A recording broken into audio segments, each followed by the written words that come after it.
9월 1일 정치부회 시작합니다. 국내 누적 코로나 확진자 수가 오늘 2만 명을 넘었습니다. 문제는 최근 확산세 자체도 가파르지만 무엇보다 상태가 위중하거나 중증인 환자가 빠르게 늘고 있다는 겁니다. 대전, 광주 등 5개 광역 지방자치단체에는 바로 쓸 수 있는 중환자 병상이 하나도 남지 않았다고 합니다. 이번 주 수도권의 2.5단계 거리두기 조치가 시행되고 있지만 산발적 집단 감염은 이어지고 있습니다. 오늘도 서울에서만 최소 17건의 집단 감염 사례가 나왔습니다.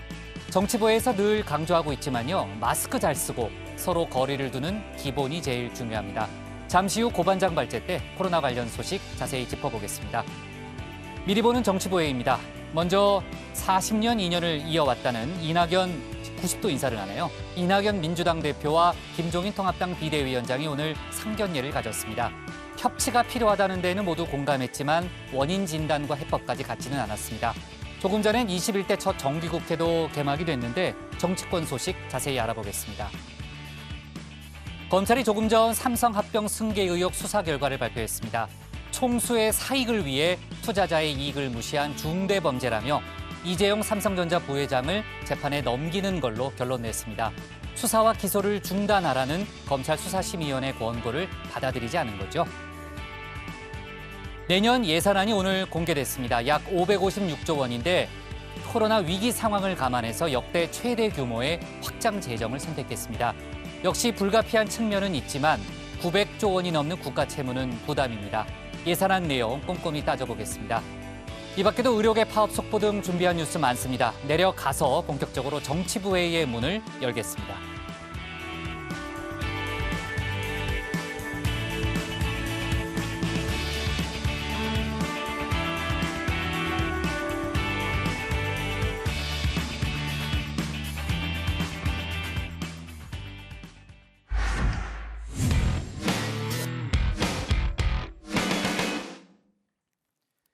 국내 코로나 신규 확진 환자가 235명으로 집계가 됐습니다. 사흘째 200명대를 유지하면서 아슬아슬한 상황이 이어지고 있죠. 최근 확진 환자가 급증하면서 중환자도 덩달아 늘고 있는데요. 오늘 중환자 100명을 넘기면서 중환자실 확보에도 비상이 걸렸습니다. 이런 가운데 8호 태풍 바비에 이어서 9호 태풍 마이삭이 한반도를 향해 북상 중인데 오늘 밤 늦게 제주 먼 바다부터 영향권에 들어갈 걸로 보입니다. 오늘 고반장 발제에서 코로나 관련 소식과 태풍 관련 소식을 함께 짚어보겠습니다. 네, 국내 코로나19 환자가 235명 늘었습니다. 이 중 국내 지역 감염은 222명입니다. 각 지역별로 보면 수도권이 여전히 가장 많습니다. 서울 93명, 경기 60명, 인천 22명 등 수도권에서만 175명입니다. 전국 15개 시도에서 환자가 나왔습니다. 사흘째 200명대를 유지 중인데요. 전국에서 강화된 이 사회적 거리두기 2단계가 시행 중이지만 여전히 환자가 너무 많습니다. 200명 이상 확진자가 2주째 발생하고 있습니다. 특히 우려스러운 점은 확진자 가운데 60대 이상의 어르신이 30% 이상을 차지하고 있다는 점입니다. 강화된 사회적 거리두기가 효과를 발휘할 수 있도록 9월 6일까지는 전 국민의 강력한 참여를 간곡히 요청드립니다. 네, 중환자도 급증하는 추세입니다. 8월 18일 이후 오늘까지 중환자 수를 보면요. 8월 18일에 9명이던 것이 12명, 그리고 42명, 58명 이렇게 빠르게 늘더니 오늘 현재 104명으로 증가했습니다. 고령 환자가 늘어난 게 가장 큰 원인으로 꼽힙니다. 고연령 환자군이 늘면서 중증 환자가 2주 전보다 8배 이상 증가하였습니다. 중증 환자의 급속한 증가로 매우 어려운 상황입니다. 코로나19로 인한 사망 위험은 고령 환자와 기저질환자에서 가장 높게 나타나고 있습니다. 네, 정부는 이 강화된 사회적 거리두기 2.5단계를 잘 지켜줄 것을 거듭 요청하고 있습니다. 지난 일요일 이후 월요일 그리고 오늘 사흘째 수도권에서 사회적 거리두기 2.5단계가 이어지고 있는데요. 이미 도심 풍경이 확 바뀌었습니다. 점심시간 그리고 저녁시간 이 사람들로 북적이던 이 도심의 식당 골목들은 오가는 사람이 거의 없고 식당 내부에도 손님이 크게 줄었습니다. 카페는 이 테이블과 의자가 모두 치워지고 이 포장 주문만 받고 있습니다. 순댓국 2개 팔았어. 11시부터 지금 5시까지. 갑자기 울컥하네. 눈물 날라 그러네. 하라는 대로 협조를 해서 빨리 방역을 잘해서 끝냈으면 좋겠다는 그 마음이지. 네, 서울 관악구의 한 프랜차이즈 카페 앞에는 힘들다라는 문구가 힘듭니다라는 이 문구가 적힌 종이가 여기저기 붙어 있습니다. 7월 초와 비교해서 하루 매출이 반토막이 났다는 카페 점주가 직접 붙인 거라고 합니다. 저희가 이런 2.5단계 방역에 협조를 한다는 그런 의지와 그리고 손님들도 보시고 같이 좀 협조를 많이 해주셨으면 하는 마음과 그리고 저희가 많이 힘들다라는 걸 좀 호소를 하고 싶어서 그래서 붙이게 됐어요. 네, 너도 나도 이렇게 모두가 힘든 시기입니다. 힘들어도 방역에 협조한다는 의지를 갖고 영업을 이어가고 있는 사장님의 말이 참 감사하고 참 미안하게 느껴집니다. 자, 이렇게 국민 대다수가 거리두기 2.5단계에 동참 중이지만 여전히 거리두기가 지켜지지 않는 곳도 많습니다. 자, 얼마 전 파티를 자주 열었던 이 제주도의 한 게스트하우스에서 집단 감염이 발생했는데요. 자, 이후에 제주도가 10명 이상 모이는 것을 금지하자 꼼수 파티, 꼼수 모임이 곳곳에서 생겨났습니다. 밤 10시가 넘은 시각 게스트하우스 안에서 사람들이 모여 있습니다. 거리도 미준수된 상태에서 안에서 막 서로가 막 흥도 보고 노래를 부른다거나 춤을 추는 행위 절대 금지하고 있거든요. 투숙객 9명이 모였습니다. 지금 이렇게 9분이 모여 있는데 그중에 코로나 환자가 다 걸려요. 그러면 우리 관계공무원도 마찬가지고 선생님도 분리받는 건 똑같아요. 제한된 인원보다 1명 적은 상태로 파티를 진행한 겁니다. 비슷한 시각 다른 게스트하우스 건물 안에선 여러 사람이 밥을 먹고 밖에도 모여 있습니다. 자, 그리고 여전히 마스크 착용을 제대로 하지 않는 사람들도 곳곳에서 볼 수 있는데요. 마스크를 아예 쓰지 않는 경우는 물론이고 턱에 걸치고 있는 경우, 일명 턱스크도 단속 대상입니다. 자, 거듭 말씀드리자면 자, 이 마스크로 턱을 보호하는 건 아무 의미도 없습니다. 다들 아시죠? 자, 혹시 멋으로 그렇게 착용하는 분들이 있다면 죄송하지만 전혀 멋있지가 않습니다. 그저 이기적인 사람으로 보일 뿐입니다. 마스크 의무 착용은 실내는 모든 곳에서, 실외는 집합, 모임, 행사, 집회 등 다중이 모여 사람과 접촉하는 경우, 그리고 사람과 2m 거리 두기가 어려워 접촉할 위험이 있는 경우에는 반드시 마스크를 착용해야 합니다. 자, 그리고 이 문제도 참 심각합니다. 사랑제일교회를 비롯해 전국 곳곳에 이 교회발 집단 감염도 끊이지 않고 있죠. 여기에 광화문 집회 참석자들과 관련한 확진 환자도 계속 나오고 있는데요. 자, 광화문 집회에 참석을 했지만 검사를 받지 않고 버티는 사람들이 여전히 많다고 합니다. 이들로 인한 집단 감염도 이어지고 있습니다. 경남 창원에서는 광화문 집회 참석을 부인하며 검사를 받지 않다가 본인은 물론이고 아들과 딸 등 자녀 그리고 직장 내 접촉자들까지 감염시킨 이 40대 여성이 논란이 됐는데요. 경남 창원시는 해당 여성에게 3억 원의 구상권을 청구하고 동시에 경찰에 고발 조치했습니다. 창원 51번 확진자로 인한 감염 확산을 막기 위해 우리 창원시는 지난 2일간 2,000여 명의 검체를 채취해 검사 완료하였습니다. 확진자 입원 치료비뿐만 아니라 접촉자의 자가격리, 진단검사, 방역 등에 소요된 모든 비용을 산정해 금일 중 구상금 청구의 소를 제기하겠습니다. 자, 거짓말 한 번의 대가로 이렇게 본인과 가족 그리고 주변 사람들의 건강을 해칠 뿐만 아니라 법적 처벌까지 받을 수 있다는 사실 잊으면 안 되겠습니다. 자, 경기도는 어제 기준으로 이 광화문 집회와 서울 성북구 사랑제일교회 관련 진단검사 대상자 중 2,200여 명이 여전히 검사를 받지 않고 있다라고 하면서 정당한 이유 없이 검사를 거부하는 대상자에 대해서는 고발과 함께 방역비용 구상권 청구를 검토하겠다고 밝혔습니다. 자, 이 코로나19 관련 내용 전해드리다 보니 참 마음이 여러모로 무거운데요. 자, 반갑지 않은 소식이 또 있습니다. 자, 9호 태풍 마이삭이 한반도를 향해 북상 중입니다. 이 8호 태풍 바비에 이어 이번 태풍 역시 매우 강한 태풍이라고 합니다. 자, 마이삭은 오늘 밤 9시쯤 제주 서귀포 남쪽 약 520km 부근 해상에 접근할 것으로 예상이 되는데요. 오늘 밤 늦게 제주를 시작으로 내일과 모레까지 전국이 태풍 영향권에 들어갈 것으로 보입니다. 오늘 늦은 밤 제주도 남쪽 먼바다를 시작으로 올해까지 전국이 태풍의 영향권에 들어 전국에 매우 많은 비가 내리겠는데요.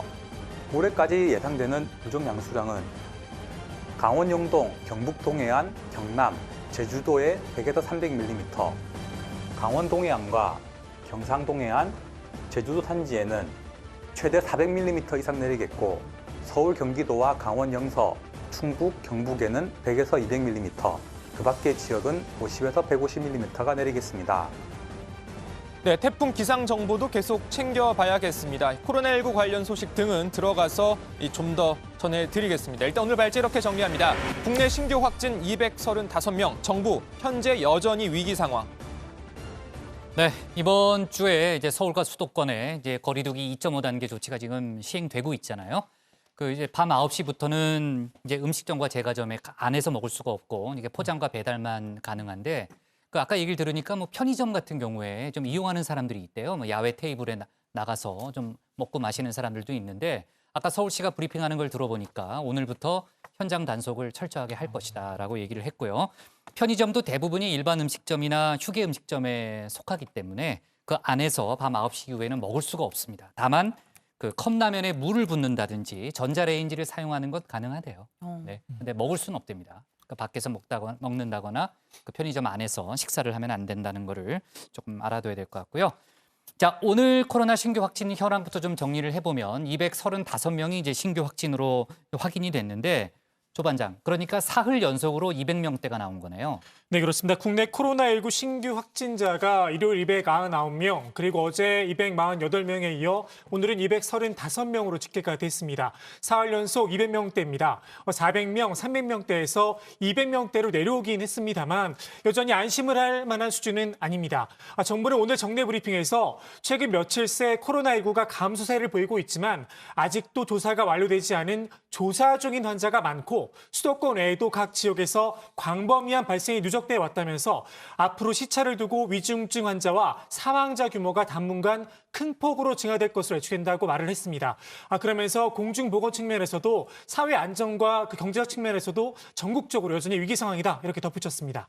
네, 각 지역별 그리고 사례별로 보면요. 일단 서울 성북구 사랑제일교회 관련 접촉자 조사 중에 27명이 추가로 확진이 되면서 현재까지 1,083명의 누적 확진자가 발생했습니다. 8월 15일 서울 도심의 집회와 관련해서는요. 조사 중에 20명이 추가로 확진이 돼서 현재 모두 419명이 관련 환자로 분류되고 있습니다. 서울 영등포구 권능교회와 관련해서는 접촉자 조사 중에 5명이 추가가 돼서 현재 모두 34명의 이 환자가 확인이 됐는데요. 자, 해당 교회에서는 대면 예배가 이루어졌고 식사도 이루어진 것으로 방역 당국은 파악하고 있습니다. 그리고 서울 도봉구 헬스장과 관련해서 8월 27일 첫 확진 환자 발생 이후에 6명이 추가 확진이 돼서 현재 모두 7명이 확인이 됐습니다. 사랑제일교회하고 광화문 집회 관련해서는요. 확진자가 계속 나오고 있네요. 근데 아까 그 고반장 말씀 들어보니까요. 경기도라고 그랬나요? 2,200명이 아직 조사를 받지 않고 있다는 거죠? 네, 어제 기준으로 그렇다고 합니다. 큰일이네요. 네. 자, 좋습니다. 자, 이 내용 간단히 좀 짚어볼게요. 코로나로 입원 중이던 차명진 전 의원과 이제 주옥순 씨 엄마부대 대표죠. 어제 오늘 퇴원을 했다면서요? 네, 일단 이 차명진 전 의원은 어제 퇴원을 했습니다. 병원 퇴원 직후에 바로 김문수 전 경기지사의 유튜브 방송 김문수 TV에 출연도 했습니다. 출연을 해서 광화문 집회에 코로나19를 확산시켰는지 구체적으로 입증하는 증거를 문재인 정권이 아무것도 제출하지 못했다라고 주장을 했고요. 또 오늘 입원 중에도 개인 방송을 했던 주옥순 씨 퇴원을 했습니다. 주 씨는 자신의 유튜브 채널을 통해서 무사히 퇴원했다, 푹 잘 쉬고 나왔다라고 했습니다. 그러면서 정권에서 계속 8.15 집회와 관련해 특정 교회, 사랑제일교회와 전광훈 목사 등을 집중적으로 공격하고 있다라고 주장했습니다. 네, 역시 뭐 일방적인 주장이 계속되고 있군요. 그리고 민경욱 전 의원이 자가격리 무단 이탈로 고발 조치를 당했다. 이런 소식도 들어가 있네요. 네, 민경욱 전 통합당 의원이 자가격리 중에 말씀하신 것처럼 무단으로 이탈을 했다가 고발이 됐습니다. 민 전 의원은 이 서울 성북구 사랑제일교회와 관련한 접촉자로 분류가 돼서 보건당국으로부터 자가격리 통보를 받은 바 있는데요. 지난달 22일 자가격리 담당 공무원이 자택을 찾아갔을 때 자리를 비운 것으로 확인이 돼서 인천 연수구가 경찰에 고발을 한 겁니다. 자, 자가격리 수칙을 위반하면 1년 이하의 징역 또는 1,000만 원 이하의 벌금을 받을 수 있고요.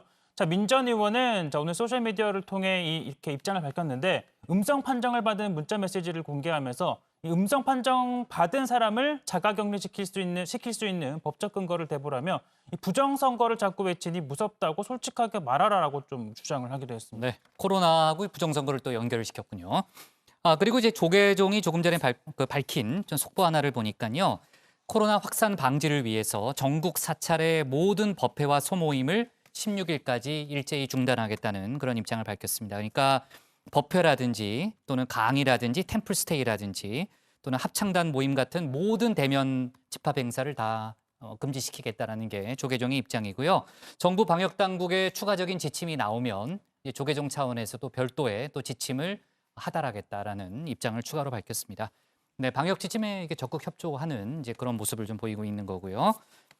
자, 지금 이제 코로나19로 거리두기가 강화가 되면서 어제도 저희가 이제 얘기했지만 자영업자들이 정말 힘든 상황이잖아요. 모두가 힘들지만 특히 자영업자들이 많이 힘들고 전 국민이 이제 고통을 견디고 있는 그런 상황인데 이른바 코로나 블루라고 하잖아요, 조 반장. 네. 약간 우울감, 이게 상당히 심각하다는 그런 얘기가 많죠. 네, 그렇습니다. 코로나19와 우울감을 뜻하는 영어 단어 블루를 합쳐서 코로나 블루, 그러니까 코로나 우울증이라는 단어가 많이 쓰이고 있는데요.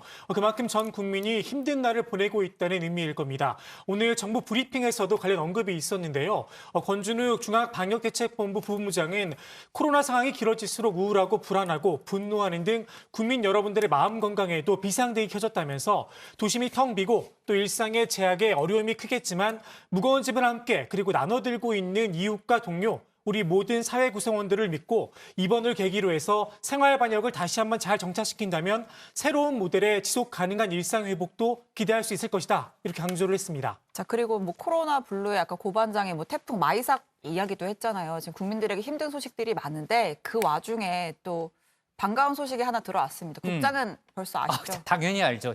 뭐 얘기하는지 당연히 알죠. 벌써 이제 신반장이 웃는 걸 보고 제가 알아챘어요. 제가 그거 얼마나 기뻤는지 몰라요. 계속 오늘 이어폰 꽂고 계시더라고요. 그러니까요. 네. 예. 아시겠지만. 평소에도 들어요. 평소에 듣는데 그렇습니다. 오늘은 아주 특히 기쁜 날이죠. 국장 근데 일을 안 하시고 오늘 이어폰을 끼고 계셨어요. 일을 다 하죠. 손이 있잖아요. 손. 귀와 손은 다르니까. 다르죠. 좀 멀티플레이가 돼요. 멀티가 안 되나요? 네. 아무튼 그 소식 전해드리면 BTS 방탄소년단의 신곡 다이너마이트가 한국 가수 가운데 처음으로 미국의 빌보드 메인 차트, 메인 싱글 차트의 핫100이죠. 네, 핫100 정상에 올랐습니다. 영어니까 핫 헌드레드인가? 아무튼 네, 가수 싸이가 이제 2012년에 죄송합니다. 네, 강남스타일로 이제 7주 연속 2위에 오른 적이 있었는데 1위를 하지 못했거든요. 근데 이번에 BTS가 처음으로 1위에 오른 겁니다. 자, 메인 앨범 차트인 빌보드 200은 이미 4차례나 정상에 오른 적이 있는데 이 다이너마이트 이 신곡을 핫100 정상에 올려놓으면서 빌보드의 양대 차트를 모두 석권하는 대기록을 쓰게 된 겁니다. 자, 뭐 오늘 하루만 제가 뭐 임진모 씨는 아니지만 최진모가 한번 되어보겠습니다. 네, 방탄소년단이 다이너마이트 어떤 노래인가 하면요.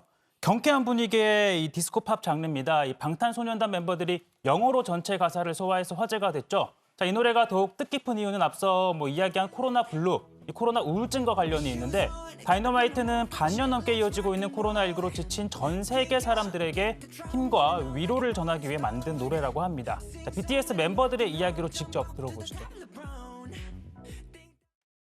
모두가 지쳐있는 이 시기에 힘을 드리면 좋겠다라는 생각하에 이제 출발한 곡이기 때문에 전 세계에 계신 많은 분들께서 다이너마이트를 듣고 위로와 응원 얻으셨으면 좋겠습니다.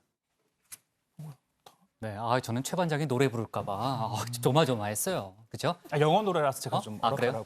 제가 이제 공식적으로는 공식적이 아니죠. 인터넷상으로는 아미로 분류돼 있어요. 네, 특히 뭐 지민을 좋아한다 이렇게 좀 돼 있더라고요. 적혀 있더라고요. 자, 그러지 말고요. 우리 노래를 잠깐 들어보고 그다음에 좀 얘기를 할까요? 예, 괜찮아요? 좋습니다. 들어볼까요? 예. 네.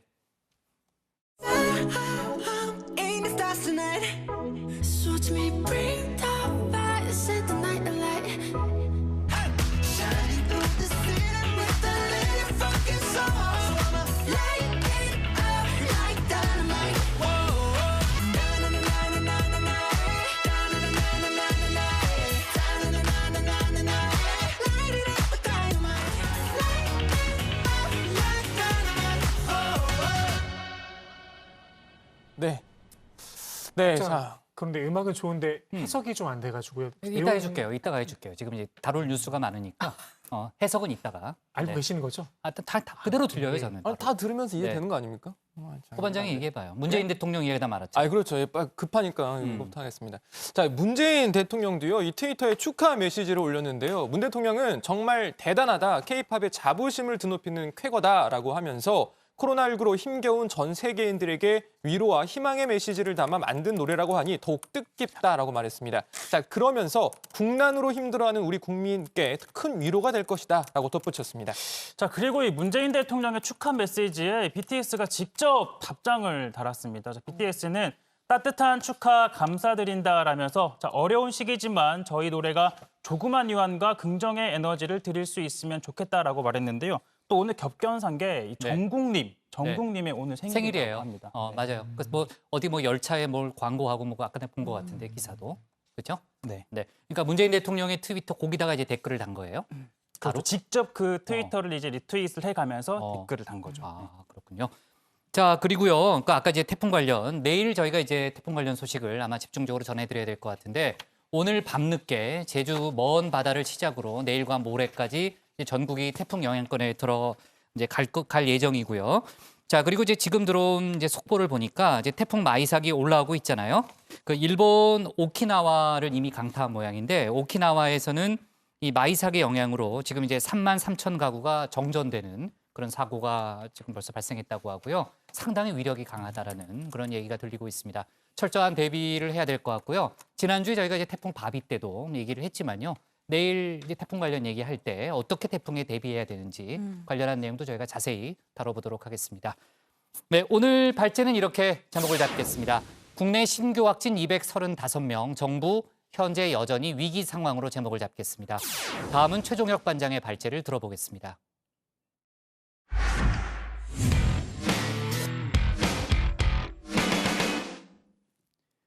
21대 국회 첫 정기국회가 오늘부터 100일 동안 열립니다. 코로나 방역을 철저히 지킨 가운데 개회식이 진행됐고요.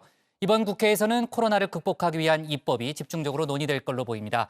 아울러 야당 지도부들을 오늘 두루 만난 이낙연 민주당 대표는 양보할 건 양보하겠다는 입장을 밝혔습니다. 최 반장 발제에서 오늘 국회 상황 자세히 짚어보겠습니다. 그렇습니다. 자, 21대 국회 첫 정기국회 개회식이 오늘 열렸습니다. 자, 최소 이 300명, 국회의원 300명 이상이 한 공간에 모이는 만큼 국회는 방역에 만전을 기했는데요. 보시는 것처럼 모든 의석과 국무위원 자리에 투명한 칸막이를 설치했고 또 자리마다 이 손 소독제도 비치해놨습니다. 자, 물론 마스크 착용 기본이겠죠. 자, 국기에 대한 경례와 순국 선열에 대한 묵념 그리고 애국가를 제창할 때도 마스크를 쓴 채였습니다. 또 발언을 할 때도 마스크를 벗으면 안 되는데 자, 이건 국회의장도 예외는 아닙니다. 국가적 위기 앞에 여야가 따로 있을 수 없습니다. 국민에게 힘이 되는 국회를 위해 300명 국회의원이 단일팀이 됩시다. 여야를 뛰어넘는 소통의 힘, 대화의 힘으로 하나 되는 나라, 하나 되는 국회를 만들어 갑시다. 실사구시의 정신으로 이 위기를 극복합시다. 네, 이번 정기국회는 코로나19를 극복하기 위한 입법에 초점이 맞춰질 것으로 보입니다. 앞서 여야는 관련한 법안들을 우선 처리하기로 합의를 했죠. 자, 그 첫 과제라고 할 수 있는데요. 2차 재난지원금은 사실상 여야 의원이 일치합니다. 선별적으로 신속하게 지급해야 한다는 통합당의 요구에 민주당 신임 대표도 맞장구를 쳤습니다. 4차 추경을 갖다가 빨리 해서 그래도 경제적으로 어려움을 겪고 있는 사람에 대한 선별적인 지원을 좀 빨리 해야 되겠다는 것이 우리 소위 통합당의 입장인데. 그와 관련된 당정 협의가 진행되고 있습니다.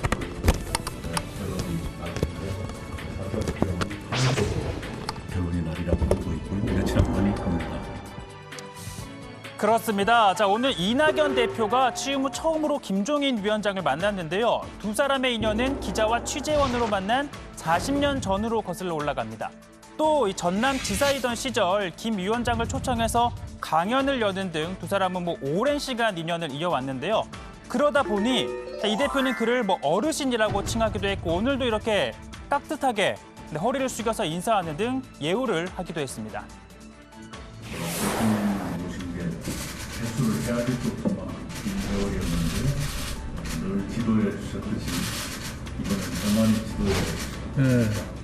우리 대표님하고는 기자들 안 계시는 데서 하나 좀 모시고 싶습니다. 옛날처럼. 자, 다만 엄연히 지금은 거대 여당을 이끄는 수장 그리고 제1야당의 대표로 만난 것이죠. 이에 이낙연 대표는 다소 여유로운 태도로 우리가 도울 게 있으면 돕겠다라고 했고 김 위원장도 기대를 내비쳤습니다. 제1야당이 최신의 노래를 보이는 것은 환영한 일이라 성공하길 바라고요. 이번에 새롭게 고치시려고 하는 정강정책과 저희들의 정강정책 중에 공통된 게 있다면 그것도 빨리 입법화하도록 하는 것. 이 대표께서 새로이 여당 대표로 선출이 되셨기 때문에 여러 가지 정치 상황이 조금 바뀔 수도 있다고 난 생각을 해요. 자, 이어 주호영 원내사령탑이죠. 주호영 원내대표와도 만남을 가졌는데요. 앞서 주 원내대표는 법사위를 포함해서 여당이 모든 상임위를 다 맡은 것을 이번 신임 당대표 취임을 계기로 해서 이참에 좀 다시 논의했으면 좋겠다라는 의중을 나타냈었는데요. 자, 이에 이낙연 대표는요.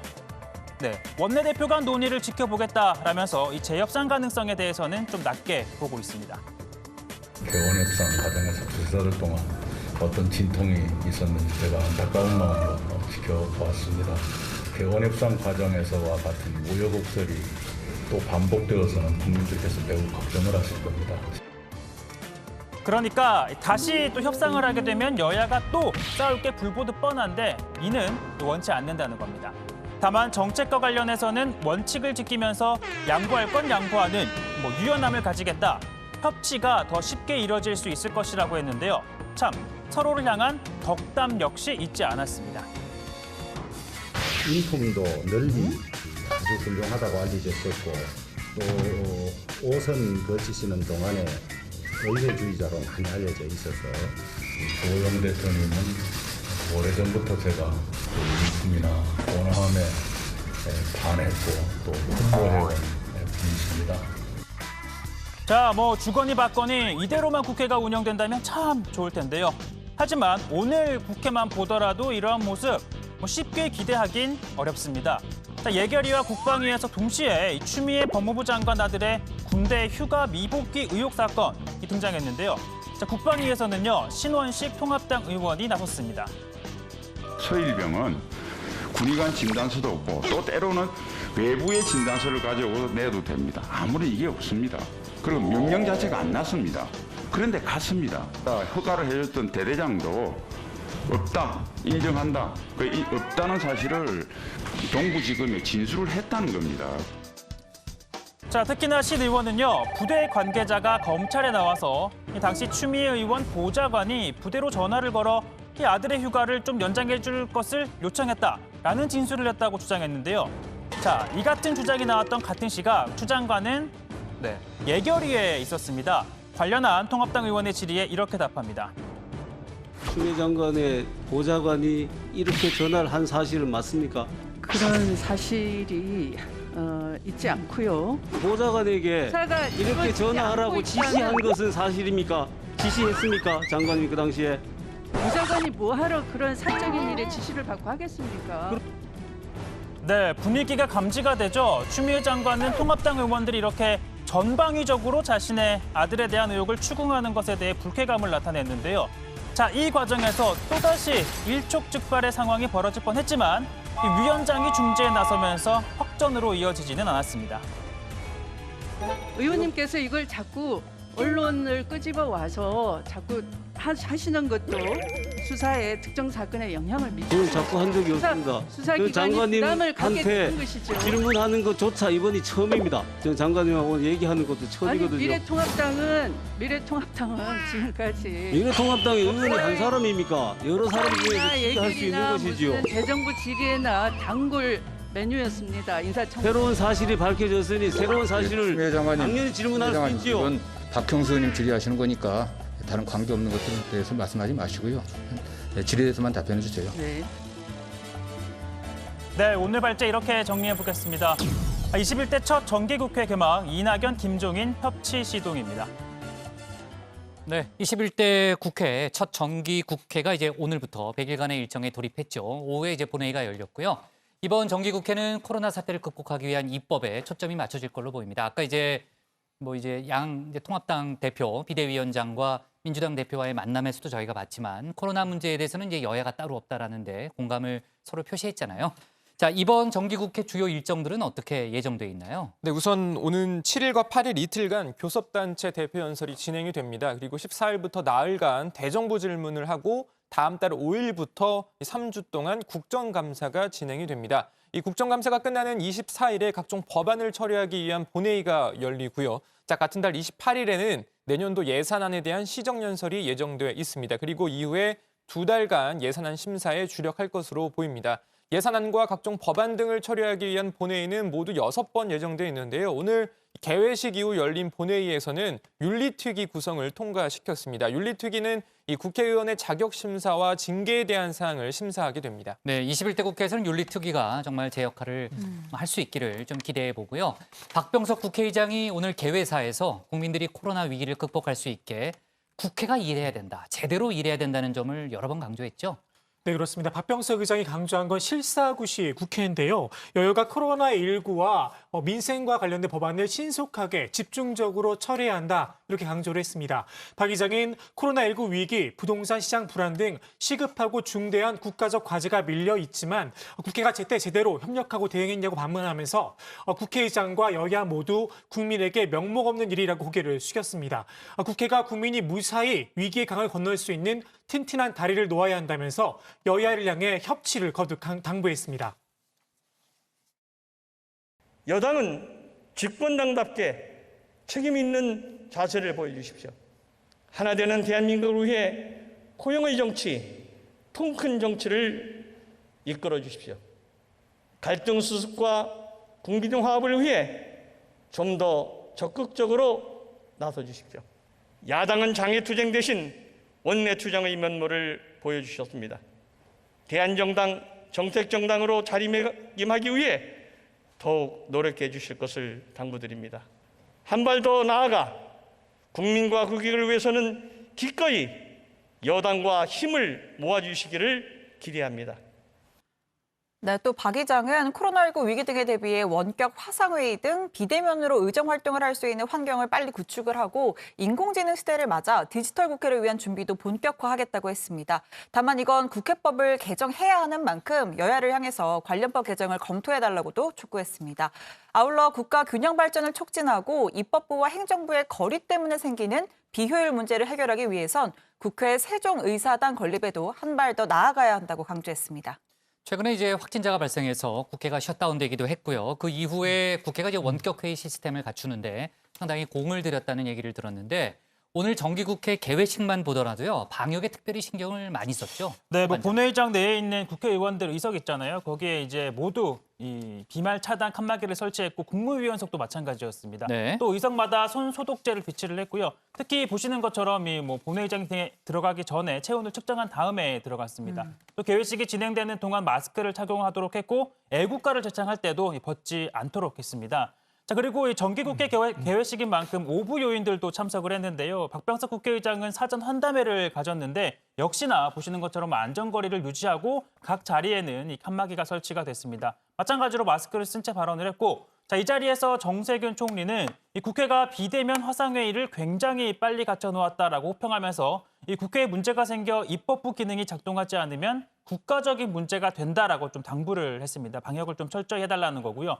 김명수 대법원장은 민사 재판에선 비대면 재판을 시범적으로 하고 있는데 이 전체 재판에 대해서도 좀 제도화를 해야 하지 않을까라는 의견을 밝히기도 했습니다. 네. 자, 이낙연 민주당 대표가 오늘 일제히 여야 지도부들을 만났죠. 주로 이제 야당 지도부들을 만났는데 아까 이제 김종인 통합당 대표와 주호영 원내대표와의 만남은 집중 발제 때, 최반장 발제 때 저희가 좀 살펴봤고요.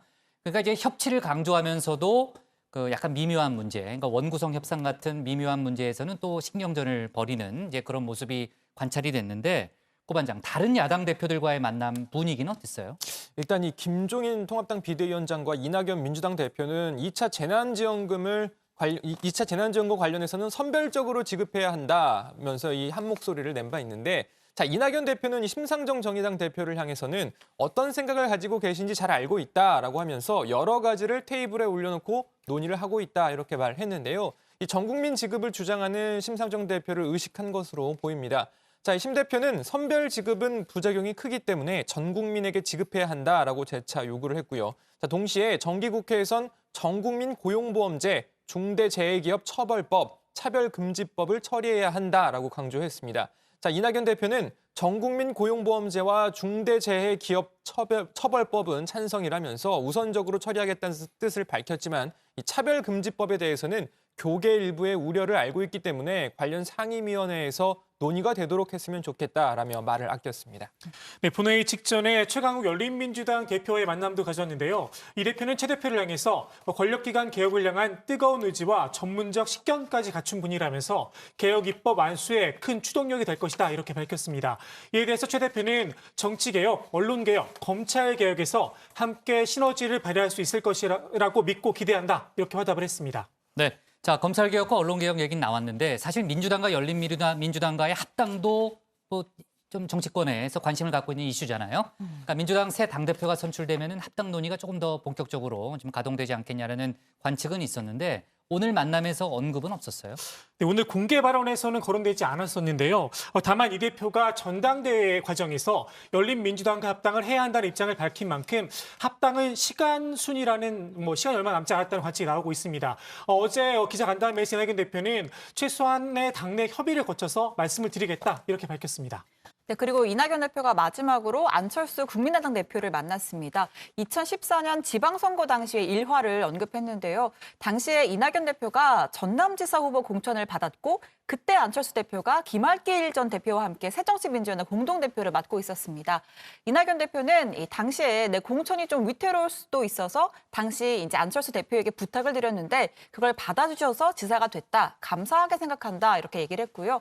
자, 이에 안철수 대표는 19대 국회 첫 등원 때 일화로 또 화답을 했습니다. 당시 이 대표의 5분 연설을 메모한 게 언론에 보도된 추억이 있다면서 의정 활동에 모범을 보여준 분이다라고 추켜 세웠습니다. 네. 오늘은 이제 첫날이니까 오늘만 봐서는 이제 뭐 딱 예단하긴 어렵죠. 왜냐하면 협치의 모습과 아까 이제 그 예결위하고 국방이었죠. 조금 이제 여야가 다투는 그런 모습이 동시에 표출이 됐는데 앞으로 100일 동안 정기국회가 진행이 되니까 21대 국회가 이제 어떤 양상으로 펼쳐질지 정치부회의에서 찬찬히 좀 따져보도록 하겠습니다. 자, 어제 이제 통합당 새 당명 정하는 그런 얘기를 저희가 했었고요. 정의당 얘기를 잠깐 해볼게요. 정의당에서는 지금 심상정 대표가 조기 퇴진하겠다는 입장을 밝힌 상태고요. 이달 안에 새 당대표를 선출하겠다는 그런 일정을 갖고 있잖아요. 당대표에 도전하는 사람들이 속속 나오고 있죠, 최 반장. 사실 정의당 하면 바로 떠오르는 게 심상정 이런 이미지였잖아요. 그렇죠. 그러다 보니까 이제 누가 이 포스트 심상정이 될 것인지 좀 관심이 쏠리고 있습니다. 이 대한항공 사무장 출신 땅콩 회항 사건으로 잘 알려져 있죠. 이 박찬진 정의당 갑질근절 특별위원장이 가장 먼저 도전장을 던졌습니다. 사실 박 위원장은 정의당에 그리 몸을 오래 담은 인사는 아닌데요. 그러다 보니까 박 위원장도 정의당을 오래 이끌어온 이 기존 정파 구도에서 벗어나 생각이 같은 이들을 만나겠다라고 강조했습니다. 그리고 오늘 이 배진교 원내대표도 당대표로 공식 선언했는데요. 진보 정치가 방대하게 쌓아 올린 성과 위에서 새로운 세계에 대한 상상력을 갖춘 대중적인 가치 정당으로 과감하게 시민들과 만나겠다라고 포부를 밝혔습니다. 자, 이에 원내대표 자리를 내려놓겠다라고 했는데요. 자, 그럼 원내대표 후임은 또 누가 하느냐? 현 심상정 대표가 선출되지 않는 한 여성 초선 의원이 원내대표를 맡게 될 걸로 보입니다. 자, 그리고 당대표엔 고 노회찬 전 의원 비서실장을 지낸 김종철 선임 대변인, 김종민 부대표 등이 출마를 고심하고 있다고 합니다. 네. 자, 그리고요. 아까 이제 추미애 법무장관의 아들 군대 병가 의혹을 놓고 오늘 국회에서 또 공방이 벌어졌죠. 통합당은 특혜라고 주장을 했고요. 민주당은 지휘관의 재량이다, 과도한 정치 공세다 이렇게 맞서면서 여야 간에 상당히 치열한 공방이 벌어졌죠. 네, 국방에서 이 군 장성 출신 여야 의원들 간의 이 공방이 벌어진 건데요. 삼성 장군 출신인 신원식 통합당 의원은 어떻게 아무런 근거 없이 휴가를 갈 수 있느냐라고 하면서 무단 병가 의혹 진상조사 소위를 만들어 이 실체적 진실을 규명해야 한다라고 요구를 했습니다. 자, 하지만 이 사성 장군 출신의 김병주 민주당 의원은요. 병사에 대한 휴가 권한은 대대장과 해당 지휘관에 있다면서 절차가 잘못됐으면 해당 대대장이 책임지면 되는 것이지 국방위에서 조사를 하는 건 군의 권한을 국방위가 침해하는 것이다라고 지적을 했습니다. 자, 이에 대해서 정경두 국방장관은 절차에 따라 병가와 휴가가 진행된 것으로 파악한다라고 밝혔는데요. 다만 지휘관이 구두 승인을 했더라도 휴가 명령을 내게 돼 있는데 서류상 그런 것들이 안 남겨져서 행정 절차상 오류는 있을 수 있다고 본다라고 말했습니다. 네. 자, 그리고 오늘 오후에 법사위가 열렸는데 거기 이제 추미애 장관이 출석을 했습니다. 통합당이 긴급 현안 질의를 요청했는데 여당이 반대했다면서요, 신반장? 네, 그렇습니다. 오후 3시 법사위가 열렸는데요. 추미애 장관 아들의 군복무 의혹이 제기된 것과 관련해서 통합당 김도읍 간사가 긴급 현안 질의를 요구했습니다. 하지만 윤호중 법사위원장이 여야 간사 간 사전 협의가 없었다라면서 난색을 표했고 김도읍 간사는 여야 합의 없어도 위원장이 결정하면 할 수 있는 거 아니냐라고 주장을 했습니다. 결국 민주당 백혜련 간사와의 설전으로 이어질 조짐이 좀 벌어지니까 곧바로 위원장의 정회를 선언했고요. 이후에 통합당 법사위원들이 간담회를 열고 추미애 장관 아들에 대한 군복무 해명이 필요한데 윤호중 위원장과 백혜련 간사의 반발로 정회가 된 것이다라고 주장하기도 했습니다. 네, 지금 얘기 들으니까 아직까지도 법사위가 정회 상태라고 하더라고요. 그러니까 오늘 추미애 장관의 아들 문제를 놓고 예결위 국방위 법사위에서 동시다발적으로 야당의 공세죠. 야당의 공세가 이어졌고 또 여당의 좀 반격이 맞서면서 이제 여야의 충돌이 빚어졌습니다. 자, 법사위 관련 혹시 속보가 더 들어오면요, 저희가 추가로 얘기를 해보는 걸로 하고요. 오늘 기사 제목은 이렇게 정리하겠습니다. 막오른 21대 첫 정기국회 예산입법 100일 전쟁 돌입으로 제목을 잡겠습니다. 다음은 조익신 반장의 발제를 들어보겠습니다.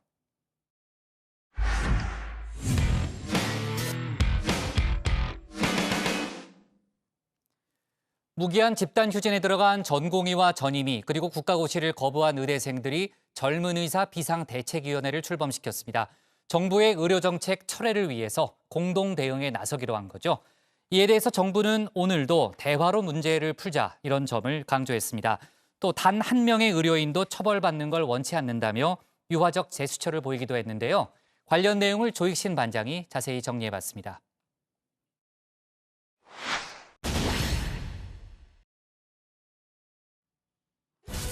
젊은 의사들이 단일 대우 출범을 알렸습니다. 정부의 의료 정책에 맞서 하나의 힘으로 나서겠다는 겁니다. 이제 정부의 포괄적인 공권력에 항거하기 위해 전공의, 전임의, 의료진들이 하나가 되어 젊은 의사비상 대책위원회의 출범을 공식적으로 알리려 합니다. 대한민국 청년들과 연대하겠다는 뜻도 밝혔는데요. 이런 이야기까지 꺼냈습니다. 공공에 대해 정치인들과 일부 시민단체의 자들이 부정하게 입학할 수 있는 방법을 몰래 마련해놓고도 아직도 뻔뻔하게 밀어붙이는 정부의 태도에 맞서 망가져버린 부동산 정책, 인천국제공항공사 정비 전환 논란, 이러한 과정에서 공정성 따위는 안중에도 없는 이러한 정부에 맞서 저희 의사가 아니라 대한민국의 청년들로 이 땅의 청년들과 함께 연대하려고 합니다. 요구사항도 다시 한번 분명히 했습니다. 정책 철회를 명문화해달라는 겁니다. 모든 가능성이 포함이 되는데 굳이 원점으로부터라는 말 혹은 철회까지는 어렵다 하더라도 그것을 명문화하지 못한다는 것은 현재까지의 정부의 그 대응을 보았을 때는 조금 저희가 젊은 의사들이 불안감을 느낄 수 있는 상태이지 않을까 싶고요. 대학 교수들도 제자들에게 힘을 실었습니다. 사표 행렬에 동참하는가 하면 진료와 수술을 중단하겠다는 선언까지 나왔습니다. 지방의대 교수들의 릴레이 성명도 이어졌습니다. 정부도 반격에 나섰습니다. 첩약급여와 시범사업, 공공의대 신설, 의사수 확대, 전공의들이 철회를 요구한 정책들인데요. 의사수 확대 문제를 빼곤 정부 권한을 벗어난 문제란 겁니다. 우선 첩약급여와 시범사업은 건강보험법에 따라서 건강보험정책심의위원회에서 8개월 동안 논의해 결정한 사안이라는 점을 분명히 했습니다. 건강보험정책심의위원회는 의료 공급자 8명, 가입자 대표 8명, 정부와 학계 등 공익 8명 등 24명으로 구성되어 있으며 의사협회도 의료 공급자 8명 중 2명의 위원을 보유하고 있습니다. 이러한 시범사업을 철회하라는 것은 그간의 논의 경과를 무시하는 것이고 정부에게 국민건강보험법을 위반하는 것을 요구하는 것입니다. 공공의대 설립도 국회에서 논의해야 할 문제라고 선을 그었습니다. 현재 상정된 법안의 처리 여부는 국회에서 결정할 사안이지 정부가 왈가왈부할 수 있는 문제가 아니라는 겁니다. 이 이상의 정책 철회 요구는 정부뿐 아니라 국회의 입법권까지 관여된 사항이라는 점을 다시 한번 말씀드립니다. 또한 공공의대의 세부 사항들은 국회의 논의 과정에서 결정될 것으로 아직 정해진 것이 아무것도 없습니다. 불법과 월권인 요구사항을 빼면 의사수 확대 문제만 남는다는 겁니다. 정부의 양보와 제안에도 불구하고 의사수 확대 철회라는 요청이 환자들의 생명과 안전을 위협하는 집단적인 진료 거부까지 강행할 만큼 중요하고 시급한 것인지 다시 한번 재고해 주기 바랍니다. 정책 철회를 명문화해달라는 의사들의 요구가 지나치다는 점도 에둘러 비판했습니다. 국회는 물론 대통령까지 나서 대화를 약속하지 않았냐는 겁니다. 코로나19 종식 이후 국회 내에 의료계 다수와 여야정이 함께하는 협의체를 구성해서 이를 통해서 원점부터 재논의할 것을 요구합니다. 의사는 환자 곁에 있을 때 가장 빛이 난다고 전 늘 믿고 있습니다. 야당의 주호영 원내대표도 여야정 협의체를 만들겠다고 하셨더라고요. 여러분들이 참여하셔야지만이 그 논의기구는 작동이 됩니다. 정부가 약속한 협의체와 국회가 제안한 국회 내 협의기구 등을 통해 모두가 공감대를 표명한 의료 서비스의 지역 불균형 해소와 필수 의료 강화, 공공의료 확충뿐 아니라 의료계가 제기하는 문제들까지 의료계와 함께 협의할 수 있을 것입니다. 양측 모두 대화의 여지는 남겼습니다. 오늘 저녁 만난다고 하는데요. 다만 톤은 달랐습니다. 의사들은 토론에, 정부는 대안에 방점을 찍었습니다. 저희는 공개적인 토론회 그리고 많은 자료들을 주고받을 수 있고 찬반 논란이 있어도 되는 그런 공청회를 매우 환영하는 마음입니다. 국민들이 그 과정에서 많은 참여와 관심을 주셨으면 좋겠습니다. 전공의 단체가 의료 전문가로서 새로운 정책 대안을 제시한다면 정부도 진정성을 가지고 같이 논의에 임할 것입니다. 정부의 유화적인 제스처도 나왔습니다. 정세균 총리는 단 한 명의 의료인도 처벌받는 일을 원하지 않는다고 밝혔습니다. 전공의들에 대한 고발을 취하할 수 있다는 뜻을 내비친 겁니다. 의사 국가시험을 일주일 연기한 것도 의료계에 손을 내민 것이라고 설명을 했습니다. 오늘부터 시작되는 의사 국가고시를 일주일간 연기하는 것으로 이렇게 확정해서 발표를 했습니다. 다시 한번 의료계에 손을 내미는 것입니다. 어떻게든지 대화를 통해서 국민 불편을 해소하고 현재 진행되고 있는 현안을 해결해야 되겠다고 하는 정부의 의지의 표현으로 이렇게 보시면 되겠습니다.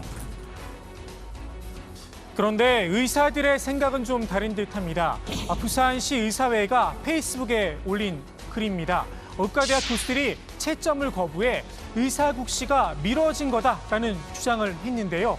군의관들을 대상으로 채점위원 지원을 받는다는 국군 의무사령부의 공문을 이렇게 올려놨습니다. 지원자가 없으면 제비뽑기를 한다는 안내글도 눈에 띕니다. 의사들이 떠난 의료 현장, 그 빈자리를 묵묵히 지키고 있는 건 간호사들입니다. 일부 간호사들은 의사들 업무까지 떠맡고 있다고 하는데요. 엄연히 불법이지만 환자들을 위해 사법 처리의 위험을 감수하고 있다고 합니다. 간호사들 덕분에 그저 감사할 따름입니다.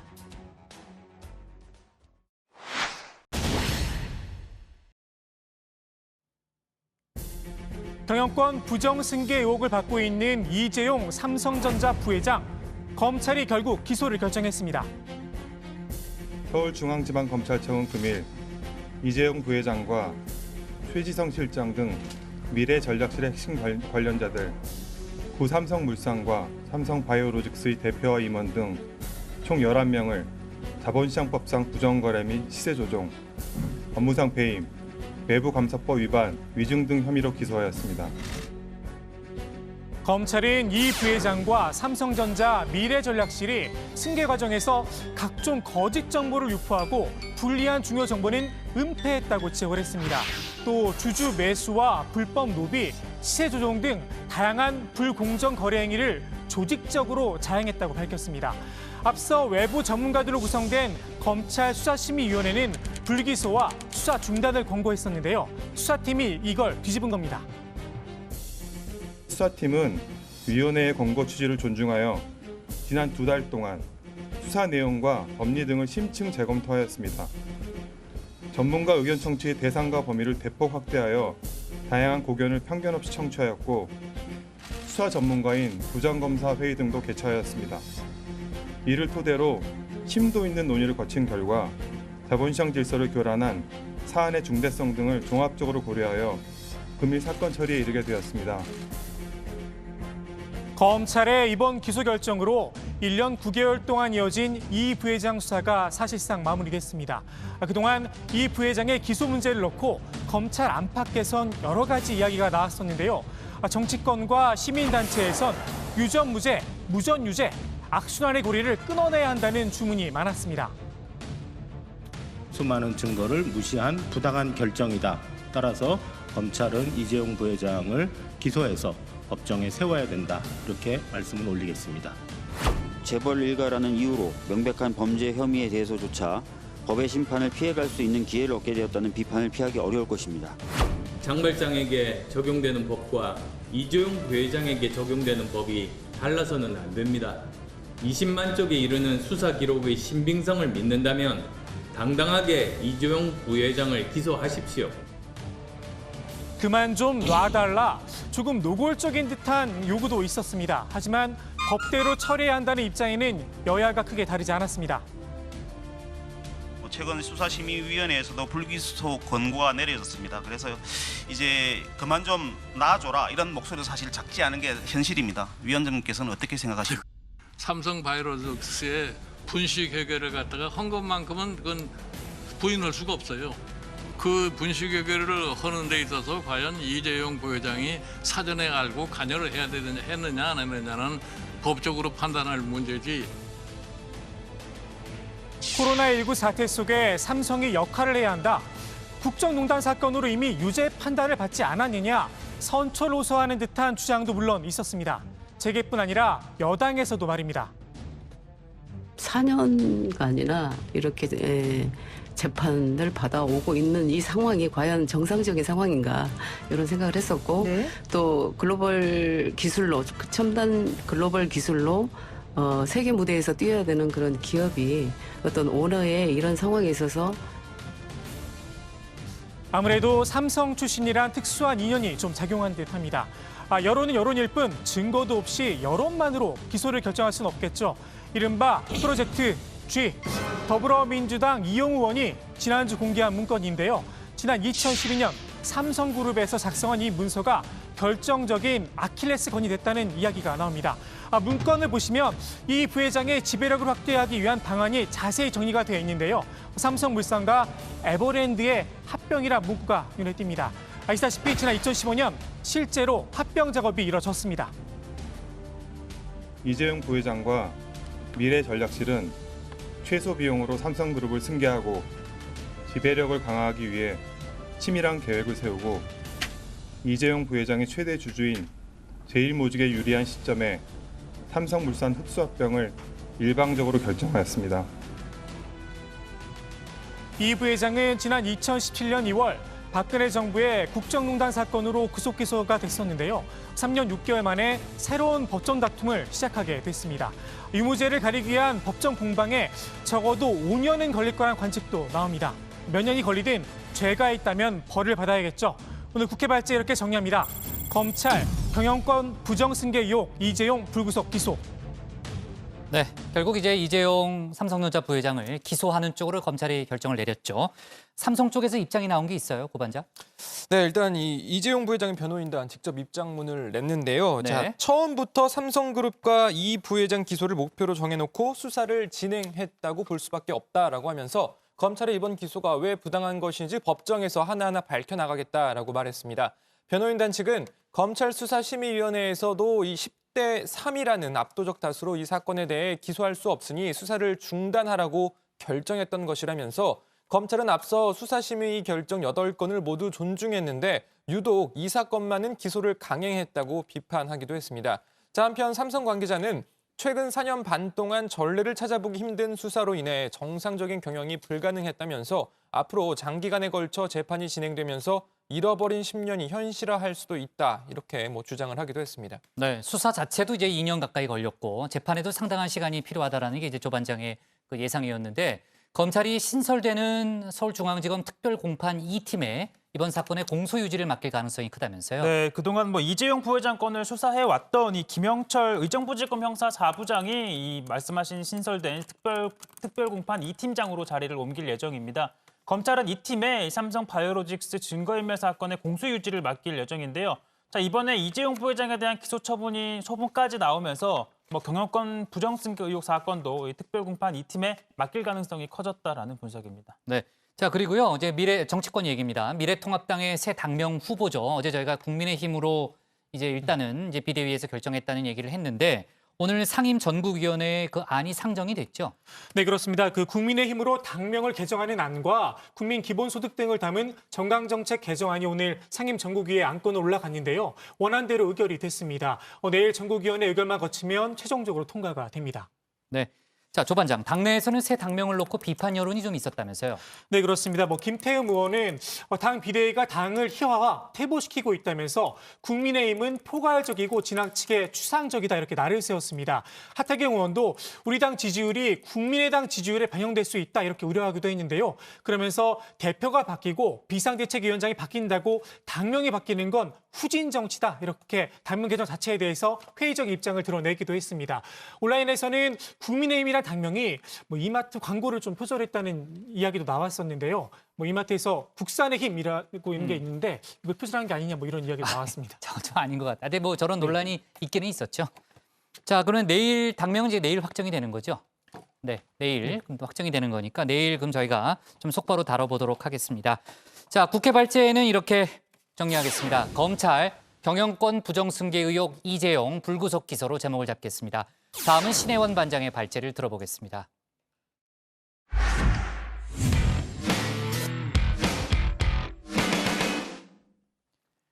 내년도 정부 예산안이 올해보다 8% 넘게 늘어난 555조 8천억여 원으로 편성됐습니다. 보건복지 고용 분야에 약 200조 원이 들어가고 정부의 장기 프로젝트인 한국판 뉴딜 사업에는 21조 3천억 원이 배정됐습니다. 코로나 위기 극복을 위해서 가능한 만큼 확장 재정을 폈다는 그런 설명이 나왔는데요.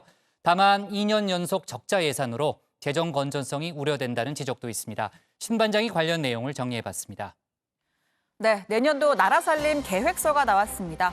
정부가 국무회의를 열고 555조 8천억 원 규모의 2021년도 예산안을 의결했는데요. 512조 원대인 올해 본예산보다는 8.5%, 코로나로 인한 3차 추경까지 포함한 것보다는 1.6% 늘어났습니다. 과감한 재정 투입으로 코로나19의 위기를 극복하겠다는 겁니다.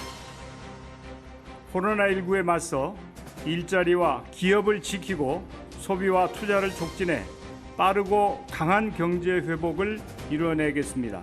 지금의 위기를 조속히 극복하고 선도국가로 도약하고자 하는 정부의 강력한 의지를 담고 있습니다.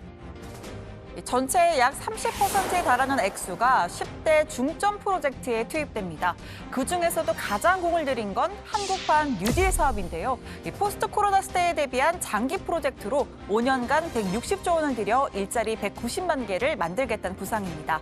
일단 내년에만 디지털 뉴딜에 7조 9천억 원, 그린 뉴딜에 8조 원, 그리고 사회 고용 안전망 강화에 5조 4천억 원 등 모두 21조 3천억 원을 편성했습니다. 내년은 코로나 이후 글로벌 경제 선도를 위한 새로운 국가 발전 전략인 한국판 뉴딜을 본격화하는 원년입니다. 국비 기준으로 21조 3천억 원, 지방비 등까지 포함시 총 32조 5천억 원을 투자하여 36만 개의 일자리가 창출되도록 하겠습니다. 자, 그다음 포인트, 가장 지출 규모가 큰 분야는 보건, 복지, 고용입니다. 무려 199조 9천억 원이 투입됩니다. 고용유지지원금에 1조 2천억 원, 또 노인, 장애인 일자리 조성에 3조 1천억 원이 들어가고 청년 전용 공공 임대주택 공급 등에 12조 3천억 원 등, 그리고 고용보험 적용 확대 등 고용 안전망 확충에 4조 7천억 원을 편성했습니다. 어느 때보다 보강된 고용사회 안전망이라고 하는 따뜻한 포용성 강화도 국민들께서 피부로 느끼실 수 있도록 적극 지원하고자 하였습니다. 자, 예산이 무한정 있다면 고민할 필요가 없겠지만 현실은 그렇지가 않죠. 지출을 하려면 수입이 있어야 하고 보통은 법만큼 안에서 비단 내고 사는 걸 합리적인 소비라고 합니다. 자, 정부의 내년도 예상 수입은 483조 원입니다. 483 빼기 555 하면 단순 계산으로 12조 8천억 원 정도가 나오는데요. 이 부족분을 메꾸기 위해서 적자 국채를 발행하는데 사상 최대 규모인 89조 7천억 원으로 발행을 합니다. 자, 2년 연속 적자 재정이 이어지면서 내년도 재정 수지 적자는 110조, 그리고 국가 채무는 945조 원으로 추산됩니다. GDP 대비 국가 채무 비율도 46.7%로 높아질 전망입니다. 자, 이러다가 곧 나라빚 천조 시대, 국가 채무 비율은 50%를 넘기는 시대가 다가옵니다. 기재부의 전망도 그렇습니다. 원래 기재부의 본연의 업무는 각 부처에서 들고 온 예산을 이리 깎고 저리 깎는 알뜰한 살림꾼 역할을 하는 건데요. 자, 기재부 수장인 홍남기 부총리는 이번 예산안 어떤 생각을 하고 있을까요? 정부로서는 두 가지 초이스가 있었습니다. 그냥 적정한 규모의 재정 역할을 통해서 낮은 성장이 예상되더라도 그냥 갈 것인지, 재정이 적극적으로 역할해서 성장률을 높이고 또 이것이 다시 재정 건전성을 다시 찾아올 수 있는 그런 선순환 체계를 구축하는지, 초이스가 두 가지 선택지가 있었다면 정부로서는 국가 채무와 수지가 조금 늘어나더라도, 약화되더라도 재정 역할을 해주는 것이 더 바람직한 판단이라고 생각을 했습니다. 자, 또 여기에는 적자, 빚을 두려워하지 말라는 문재인 대통령의 뜻도 담겨 있습니다. 지난해 열렸던 국가재정전략회의, 자, 홍 부총리가 국가 채무 비율을 40%대로 관리하겠다라면서 이 확장 재정의 신중론을 펴자 문 대통령은 우리나라만 40%를 마지노선으로 삼는 근거가 뭐냐라고 반문했습니다. 또 세 차례 추경 편성 때도 회복이 우선이라는 점을 강조하기도 했죠. 충분한 재정 투입을 통해 빠르게 위기를 극복하고 좀 더 긴 호흡의 재정 투자 선순환을 도모하지 않으면 안 됩니다. 우리 국가 재정은 OECD 국가들 가운데서도 매우 건전한 편입니다. 다만 전문가들은 재정 악화 속도가 너무 빠르다는 점, 그리고 이 재반 여건이 OECD 선진국과는 다르다는 점을 지적하는데요. 자, 이 국가 채무 비율은 작년 말 30%대 후반에서 올해 40% 중반으로 뛰더니 향후 5년 내에는 60%에 육박할 것으로 보이기 때문입니다. 또 미국, 영국, 일본 등 다른 선진국들은 이미 복지 시스템이 구축이 되어 있지만 우리나라는 지금 구축을 하는 중이고, 따라서 고령화 증전에 따라 복지 수요가 급증함에 따라 예산이 더 나갈 수가 있다는 겁니다. 다소 빠른 채무 증가로 재정 운영 여력이 과거에 비해 상대적으로 줄어들고 있는 것이 사실입니다. 향후 총 지출 증가율은 적정 수준이 모색되도록 하는 등 중기적으로 재정 건전성 관리 노력을 보다 강화해 나갈 계획입니다. 자, 지금부터는 올해 예산 관련입니다. 코로나 재유행이 시작되면서 정치권에선 2차 재난지원금과 4차 추경 논의가 시작됐습니다. 특히 이재명 경기지사는 선별 지급은 안 된다. 이번에도 전 국민에게 보편 지급을 해야 한다라고 주장을 하고 있는데요. 결국 이것도 다 나라 예산이니까 홍남기 부총리가 민감할 수밖에 없을 겁니다. 어제 국회 예결특위에선 이런 일이 있었습니다.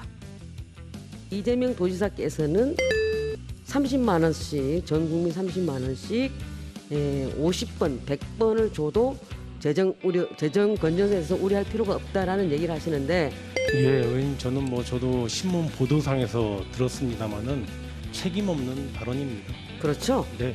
아주 철없는 얘기죠. 그렇죠? 예, 저는 그렇게 생각합니다. 저도 그렇게 생각합니다. 자칫 잘못하면 국민들에게 좀 오해의 소지를 줄 수 있는 발언이고요. 네, 이 철없는 얘기란 발언에 이재명 지사 곧장 답장을 했습니다. 도정의 책임자로서 정부 정책의 의견 정도는 낼 수 있다고 생각하지만 존경하는 홍 부총리가 꾸짖으시니 처리되도록 노력하겠다라면서 불쾌한 감정 숨기지 않았습니다. 여기에 여당 인사들도 거들었는데요. 진성준 의원은 홍 부총리의 참으로 경솔한 답변이라고 하는가 하면 더불어시민당 출신의 최백은 건국대 교수는 홍 부총리가 주술에 빠진 것 같다. 박근혜 정부 4기 수장의 커밍아웃이라고 주장을 했습니다. 또 대놓고 사과를 요구한 여당 의원도 있었는데요. 경솔하고 순중치 못한 발언이라는 비판이 많이 일고 있습니다. 알고 계신가요? 예, 언론에서 내용은 알고 있습니다. 이제 야당 의원님의 갑작스런 질문에 그냥 즉답을 하다 보니 나온 얘기라고 생각하는데 어쨌거나 순중치 못한 발언에 대해서 논란이 있는 상황에 대해서 국민께 좀 사과해야 된다고 보는데 어떻습니까?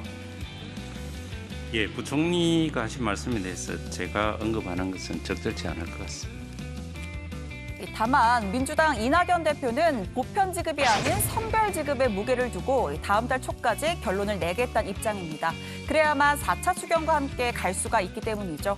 다만 선별 지급의 경우 대상을 어떤 기준으로 선정하느냐 하는 산이 하나가 더 남아 있습니다. 자, 오늘 청와대 발제 이렇게 정리합니다. 내년 예산안 556조 역대 최대 확장 재정 건전성 우려도입니다. 네, 코로나 위기를 감안한 그런 재정이고요. 예산안 주요 항목부터 좀 다시 한번 정리를 해볼까요, 최반장? 네, 정부가 편성한 내년 예산안은요, 올해보다 8.5%가 증가한 555조 8천억 원입니다. 네. 내년도에 정부가 추진하는 10대 중점 프로젝트가 있는데 그중에서도 가장 무게를 둔 건 국가 대전환 장기 프로젝트인 아시겠지만 한국판 뉴딜 사업입니다. 디지털 뉴딜에 7조 9천억 원, 그린 뉴딜에 8조 원, 그리고 사회 고용 안전망 강화에 5조 4천억 원 등 모두 21조 3천억 원을 편성을 했습니다. 자, 그다음 많은 비중을 차지하는 게 일자리와 주거 복지 예산인데요. 이 비중으로 따지면 가장 커서 약 200조 원입니다. 비중으로 따지면 가장 크긴 합니다. 네, 전체 3분의 1 가량을 차지는 하고요.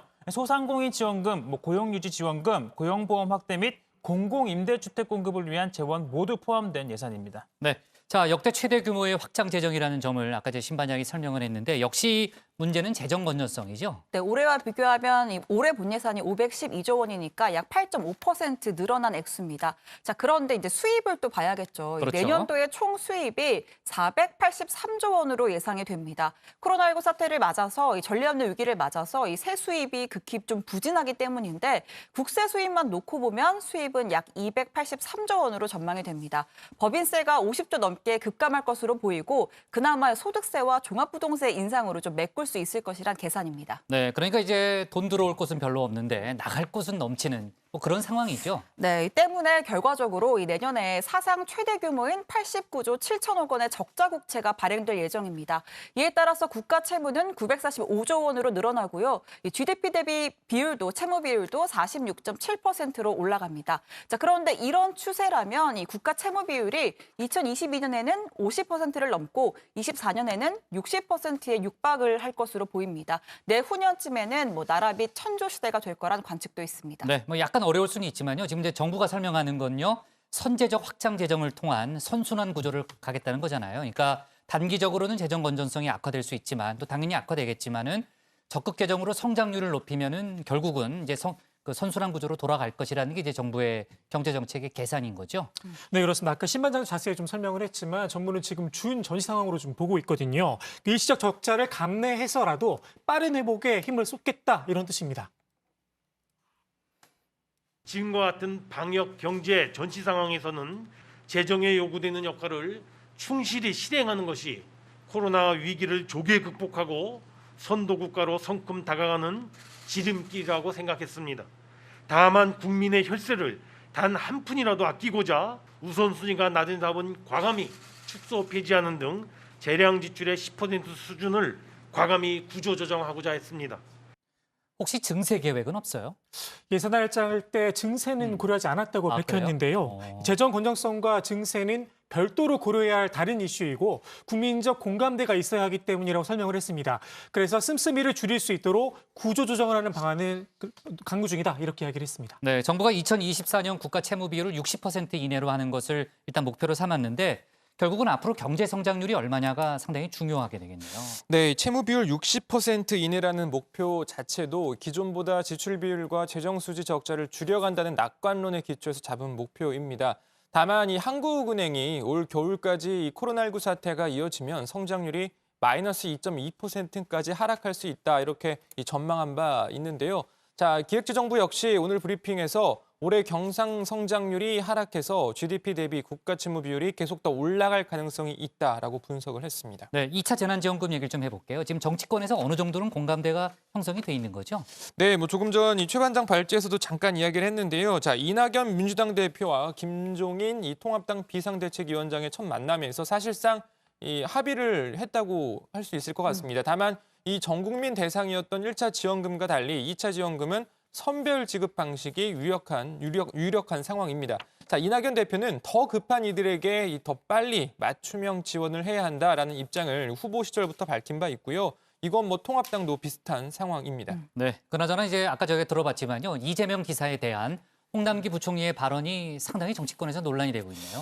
네, 이재명 지사가 전 국민에게 여러 차례 재난지원금을 줘야 한다라는 취지로 말한 데 대해서 아까 신혜원 반장이 소개해드렸지만 이 홍남기 부총리가 책임 없는 발언이라고 지적하면서 철없는 얘기죠 라는 이 야당 의원의 질의에 그렇다라고 답한 게 좀 논란이 된 겁니다. 이후에 이재명 지사가 이 도정 책임자로서 정부 정책에 의견 정도는 낼 수 있다고 생각한다. 존경하는 홍 부총리가 꾸짖으시니 처리되도록 노력하겠다라며 불쾌감을 숨기지 않은 겁니다. 홍 부총리의 입장이 추가로 나온 건 없어요? 네, 오후에 기조위 전체 회의가 있었는데요. 거기서 네. 직접 입장을 밝혔는데 어떤 설명이 들어보시죠? 저는 경기도지사께서 전 국민에게 그렇게 여러 번 지원하도록 얘기하는 것이 이렇게 책임 있는 발언은 아니신 것 같다는 걸 강조해서 말씀드린 것이고요. 일반 국민들이 많은 오해의 소지가 있겠다 하는 걸 제가 강조해드린 것이고요. 제가 어떻게 경기도지사에게 철이 있다 없다에 대해서 얘기를 하겠습니까? 제가 좀 책임 측면에서 조금 책임 없이 발언하신 거라고 저는 생각합니다라는 걸 강조해서 말씀드린 것이고요. 지금 의원님 지적하신 그런 취지는 전혀 아니었다는 것을 제가. 그러니까 이제 그런 취지가 아니다. 일종의 해명을 한 셈인데 이 보편 지급은 재정 여력에 좀 비춰봤을 때는 무책임한 주장이다. 이라는 입장은 좀 굽히질 않은 겁니다. 그러네요. 네, 네. 사실 이제 코로나 전국에 접어들면서 정부 여당은 좀 돈을 많이 쓰려고 하고 기재부는 좀 줄여서 지키려고 하는 구도가 여러 번 나왔었는데 홍 부총리의 발언을 두고 민주당 진성준 의원이나 최백은 교수 등 여권 인사들이 좀 센 수위로 지금 계속 비판을 하고 있죠. 아까도 그러니까 최백은 교수 같은 경우에는 홍 부총리가 주술에 걸렸다, 박근혜 사람 커밍아웃이다, 이런 표현까지 썼더라고요. 네, 그렇습니다. 근데 사실 정부 여당의 입장도 선별 지급에 가깝기 때문에 네. 어떻게 보면은 이렇게 좀 세게 홍 부총리를 비판할 필요는 없었던 측면도 있는데 그래서 이면에서는 지금 예산 전국에서 이제 번번이 홍 부총리가 좀 줄여야 된다 이렇게 발목을 잡는 모습이 있으니까 소위 여권 인사들이 길들이기를 하는 거 아니냐 이런 분석도 나오고 있습니다. 네, 또 여러 가지 해석이 가능하겠죠. 근데 일단은 이제 철없다라는 그 야당 의원의 발언에 어쨌든 동조했다는 것 자체가 이제 여당 입장에서는 그렇게 유쾌한 상황은 아닐 걸로 보입니다. 네, 오늘 청와대 발제는 이렇게 정리하겠습니다. 내년 예산 556조 역대 최대 확장 재정 건전성 우려도로 제목을 잡겠습니다.